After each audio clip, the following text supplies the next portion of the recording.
ماہ محرم الحرام ہر سال ہمیں شہدائے کربلا اور بالخصوص نواسۂ رسول سید الشہداء امام علی مقام حضرت سیدنا امام حسین رضی اللہ تعالیٰ عنہ کی یاد دلاتا ہے، کیونکہ 10 محرم الحرام 61 ہجری کو تاریخ اسلام میں حق و باطل کے درمیان ایک عظیم معرکہ پیش آیا، جسے واقعہ کربلا کے نام سے یاد کیا جاتا ہے۔ اس میں شہدائے کربلا رضی اللہ تعالیٰ عنہم کے استقامت بھرے انداز نے تمام اہل حق کو باطل کے سامنے ڈٹ جانے اور ضرورت پڑنے پر دین اسلام کی خاطر جان کا نذرانہ پیش کرنے کا عظیم الشان سبق دیا۔ اگر حضرت سیدنا امام حسین رضی اللہ تعالیٰ عنہ یزید کی بیعت کرتے تو وہ تمام لشکر آپ کے قدموں میں ہوتا، آپ کا احترام کیا جاتا، خزانوں کے منہ کھول دیے جاتے اور دولت دنیا قدموں پر لٹا دی جاتی، مگر جس کا دل دنیا کی محبت سے خالی ہو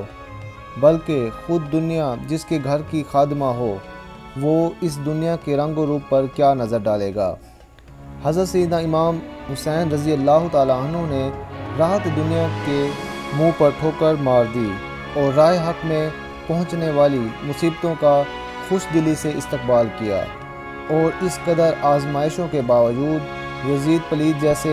فاسق ملعون شخص کی بیعت کا خیال بھی اپنے دل و دماغ میں نہ آنے دیا۔ اپنا گھر لٹانا اور اپنا خون بہانا منظور فرمایا، مگر اسلام کی عزت پر حرف نہیں آنے دیا۔ میدان کربلا میں کربلا والوں کا اسلام کی خاطر اپنی جانوں کا نذرانہ پیش کرنا رہتی دنیا تک مسلمانوں کے لیے بہت بڑا سبق ہے۔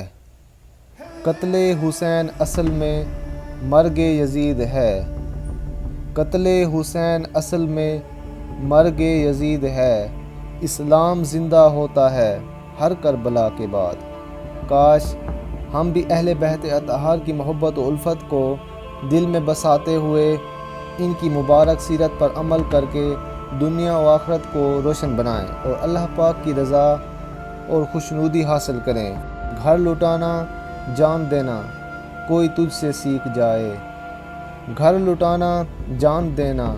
کوئی تجھ سے سیکھ جائے، جان عالم ہو فدا اے خاندان اہل بیت۔